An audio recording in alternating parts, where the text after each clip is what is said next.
goal is that every American that visits the memorial will recognize the name of the person who's inscribed on it, but be shocked by the strong anti-war sentiment. Everyone knows who Margaret Mead is, but would be shocked at what she had to say about war. Helen Keller, Albert Einstein, very strong anti-war statement. It is my conviction that killing under the cloak of war is nothing but an act of murder. President Eisenhower, you've probably heard many of his anti-war statements. Everyone can read this just fine. So. Benjamin Franklin. Anti-war sentiment goes back to our Revolutionary War. So the monument will educate by having these.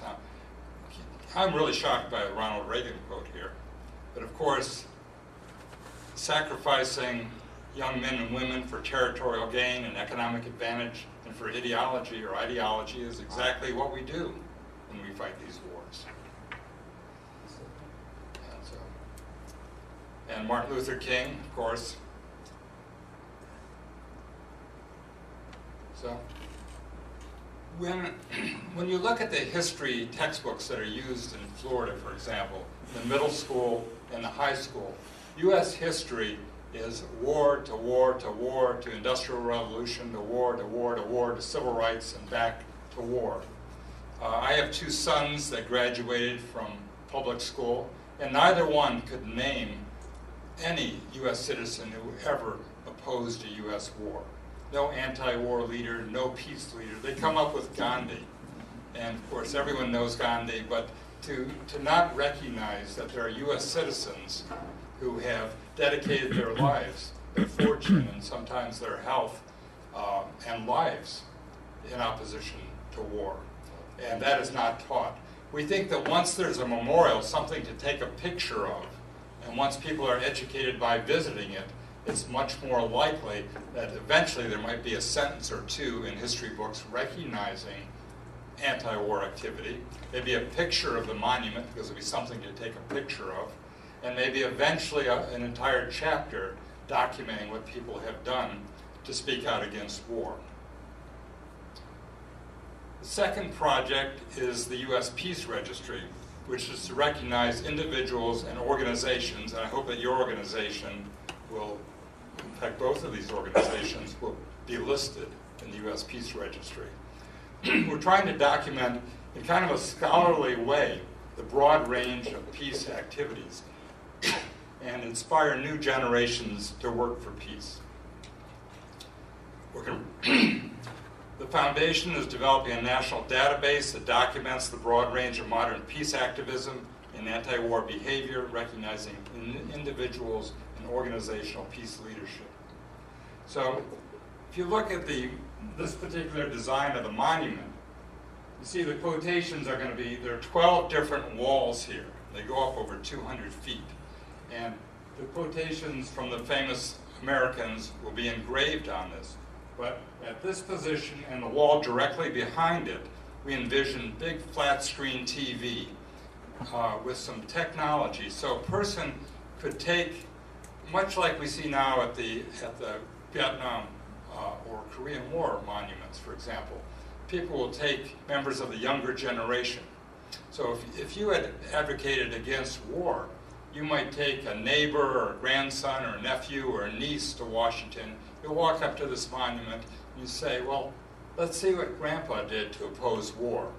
You say your name and up pops a listing that has maybe in the first sentence a description of who you are. John Smith is a retired plumber living in Detroit, Michigan, who has 16 grandchildren. Or so-and-so is a teacher of history in middle school in Florida, or whatever. And under that will be behaviorally specific bullets or sentence fragments that document what they did. And that's the kind of stuff that all of you could do. And when you read some of these entries, you'll see that many of the people that have documented anti-war activity are veterans. Skip that. So I'm not sure if you can read this. It's pretty small print. But these are shortened versions of what some of the entries might look like. So here the first one is an artist in Reno, Nevada, who participated in some peace rallies and wrote one anti-war letter to the editor. Well, you might think, well, that's not much, but it's something, and it's something to build on and something we recognize her for. Then we have Noam Chomsky, who his entry is much longer than this, but every time we find a new behavior within an entry, we bold it. So you see, he withheld part of his income tax, and he wrote essays and books and articles, testified before the Foreign Relations Committee. Here's a physician that served during the Vietnam War and wrote a letter to the editor and emails to his congressman. Again, we have people who've done a lot of stuff throughout 40 or 45 years, and then people that have just done singular events. Mike Gravel, you may remember, ran for the Democratic nomination for president. On the televised debates, he gave some strong anti-war statements. He was one of the two anti-war candidates. And Mike Gravel needs to be recognized for what he did in releasing the top secret Pentagon papers by reading them on the floor of the Senate until he was stopped physically from reading them, publishing the Pentagon papers. The fact is that he conducted a one-man filibuster in the Senate that led to an agreement with Richard Nixon to end the draft. No matter how you feel about the draft, it was an anti-war activity that he engaged in. So these ideas become ideas for the future, and these people from all walks of life become role models for the younger generation, so that maybe in 20 or 25 years, when we forget Iraq and Afghanistan and Pakistan, and we think we need another war and we invade France or whoever we invade in 20 years, people can look to the registry to see what can be done. What did people similar to me do?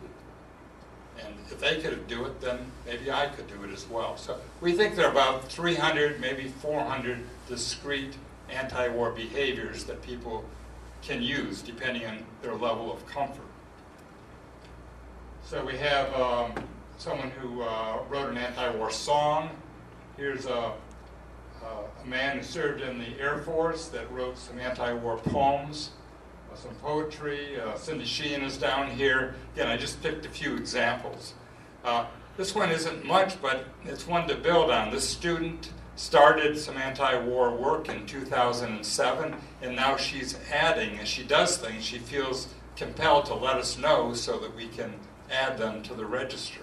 And maybe she's encouraged to do more things so that she can kind of build her list of activities. We hope so. Organizations, many organizations have a physical setting like the Peace Abbey, which serves as a gathering place. So that's an activity they engage in, a peace museum, a conference center. They provide training in nonviolent civil disobedience. But many organizations exist only on the web, and we're trying to capture them as well. So you see, these are a few of the entries, and again, these are slimmed down. We have all the contact information, the name of the leader, the president, the founder, the fax number, phone number if they want to give it, the website, the email address, to try to get people to see what other organizations are doing and to link with each other. So we're trying to facilitate an understanding of anti-war options that people have. So hopefully you'll visit our website, uspeacememorial.org, so you can see some of our work. I have a few things to pass out when we're done here, as well as, I'm not done yet. I'm going to let you ask questions, but I'm going to start passing around the sign-up sheet. If you want to be on our listserv, you can give us your email address. If you want to be a volunteer, you can indicate